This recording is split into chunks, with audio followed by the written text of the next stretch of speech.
안녕하십니까. 혼란한 정치 시사 이슈를 술술 풀어보는 선거권 혼술 12월 6일 수요일 저녁 시간에 인사드립니다. 자, 모처럼 박근혜 전 대통령 소식이 대구에서 전해왔습니다. 오늘 그 대구 언론인, 이 지역 언론사, 대구 지역의 지역 언론사 편집국장, 보도국장과 오찬 간담회를 했습니다. 수성구 상동의 한 식당에서 했는데, 여기서 정치적인 이야기는 하지 않았지만은 몇 가지 좀 의미가 있는 이야기가 나왔습니다. 일단 대구 언론인들과 만났다. 이것은 언론인들이 뭐 한두 명 만난 것도 아니고 편집국장, 보도국장, 어떻게 보면 지역 여론에 가장 민감한 그 그룹이죠. 그렇게 만났다는 것은 이 공개 활동을 시작을 했다. 그런 뭐 각별한 의미가 있다고 봐야 됩니다. 다른 지금까지 윤석열 대통령도 한 달 전에 가서 그 사저를 찾아갔죠. 박근혜 전 대통령 사저를 대구에 간 김에 찾아가곤 했지만, 그리고 박근혜 전 대통령이 일부 과거 청와대에서 근무했던 사람들은 간혹 만나고 있다, 이런 소식은 들리고 있는데, 언론사 국장단을 거의 뭐 공개적으로 만나는 거죠. 식당에서 같이 다 모였으니까는. 그 국장들이 가면은 취재기자, 사진기자들이 같이 가서 취재를 합니다. 물론 그것을 다 오픈하진 않았지만, 초반에 이렇게 오픈을 하고 비공개로 식사를 했는데, 거기서 나온 이야기들은 지금 현지 언론에 보도가 되고 있습니다. 그것은 공개 활동을 시작을 했다, 이렇게 보이는데, 내년 총선이 있기 때문에 그것과 연결돼서 또 이런저런 해석들이 나오고 있습니다. 국장들 간담회에서 박근혜 전 대통령이 이렇게 이야기했습니다. 이사 온 지도 달성으로 갔죠.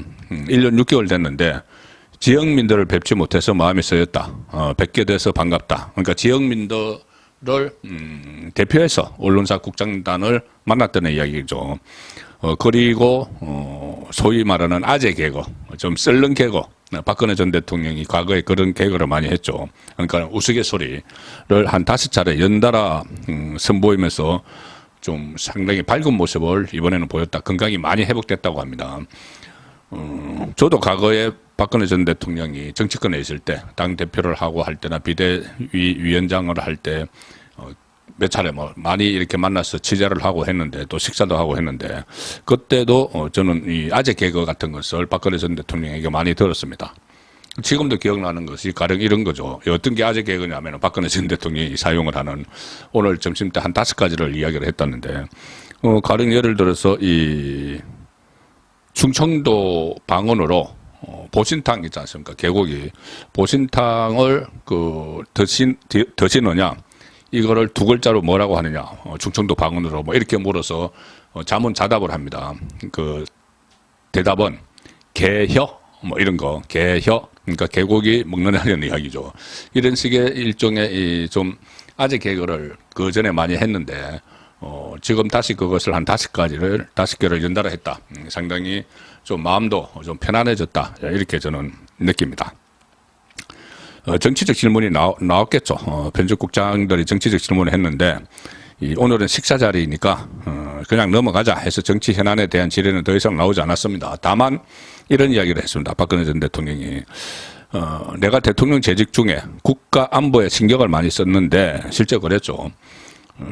국방비도 많이 정액을 하고 많이 신경을 썼습니다. 국민들이 당시 나라 걱정 안 하고 생업에 열중하고 있다는 얘기를 들었을 때 보람을 느낀다. 자, 그런 이야기를 했고, 자, 이 수감 시절에, 그러니까 고전을 포함해서 2,500권에 가까운 책을 읽었다. 2,500권.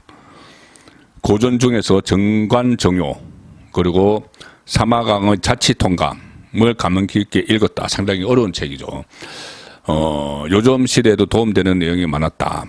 자, 수감 생활을 하면서 정말 무료했겠죠. 그래서 2,500권의 책을 읽었다는데, 제가 계산을 해보니까, 박근혜 전 대통령이 4년 9개월 동안 수감이 됐습니다. 일수로 따지면은 1736일 동안 수감되어 있었는데, 2,500권에 가까운 책을 읽었다. 그러면은 거의 하루에 한 권 반을 독파를 했다. 대단하죠. 한 권 반을 독파를 한 그런 그 사실을 설명을 했습니다. 그리고 이 국장단이, 언론사 국장단이 이제 자주 국민을 만나서 위로와 희망을 주면 좋겠다. 이 요청에 박근혜 전 대통령은 회고록 집필, 지금 회고록을 또 집필하고 있다고 합니다. 회고록 집필이 거의 마무리 단계이기 때문에 집필이 끝나면 자주 만나는 기회를 갖도록 하겠다. 이렇게 이야기를 했고, 지금 준비 중인 회고록은 그때 2012년 12월에 대선이 있었죠. 그때부터 작년 대구로 돌아오기까지 10년에 걸친 이야기를 담은 회고록을 지금 준비를 하고 있다. 대중에 공개되지 않았던 미공개 사진도 지금 다수 실린다. 이런 이야기가 오늘 나왔고, 유영하 변호사 또 오늘 자리에 배석을 했죠. 유영하 변호사는 아마 다음 주에 회고록 초고를 탈고할 것 같아. 그러면서 출판사 이야기로는 출간 시점이 내년 1월 말쯤 될 것으로 본다. 1월 말입니다. 그러면은 늦어도 내년 설은 넘기지 않는다. 고 들었다. 내년 설 넘기지 않고 회고록이 또 하나 나온다는 것이죠. 그 전에 회고록이 한번 출간이 된 적이 있습니다. 그래서 이제 설을 넘기면은 본격적인 총선 국면이 시작이 되죠. 총선 국면이 시작이 될 때 회고록이 나오고, 또 회고록이 나오고 나서 그 시민들과도 많이 만나겠다. 자, 이런 이야기를 했기 때문에 본격적인 총선 국면이 시작이 될 때 박근혜 전 대통령이 이 시민들과의 접촉을 예고를 했다. 그래서 시민들과 만나면은 아무래도 총선이 그때 최대 화두니까 정치적인 메시지도 좀 나올 것이다. 그런 예상이 가능합니다. 그리고 정치적인 메시지 중에서도 특히 보수 진영의 뭐 대통합, 여권 통합, 뭐 이런 이야기들이 좀 나오지 않겠느냐. 그래서 박근혜 전 대통령이 공개 활동을 사실상 언론사 편집국장, 보도국장과 만나서 공개 활동 시사를 했고, 또 주민들과 많이 만나겠다 했으므로 총선 전국에서 이 정치 메시지가 나올 걸로 그렇게 예상이 돼서 오늘 그 편집국장, 보도국장들과의 만남이 좀 뜻깊다. 그런 의미에서 일단 소개를 드렸습니다. 그런데 실제로 지난번에도 2020년 총선 때도 옥중 서신을 발표를 했죠. 그때 거대 야당, 야당이죠. 거대 야당 미래통합당을, 한교안의 미래통합당을 중심으로 똘똘 뭉쳐달라. 이 유영하 변호사가 그때도 옥중 메시지를 들고 나와서 읽고 했는데, 결국 그것이 큰 힘이 발휘가 되지 않았습니다. 그리고 그 이후에 유영하 변호사가 또 대구시장에 출마하고 뭐 대구의 국회의원 보선에 출마한다고 했을 때 또 격려 응원 메시지를 또 냈지만 영상까지 해서 그것도 효과를 발휘하지 못했죠.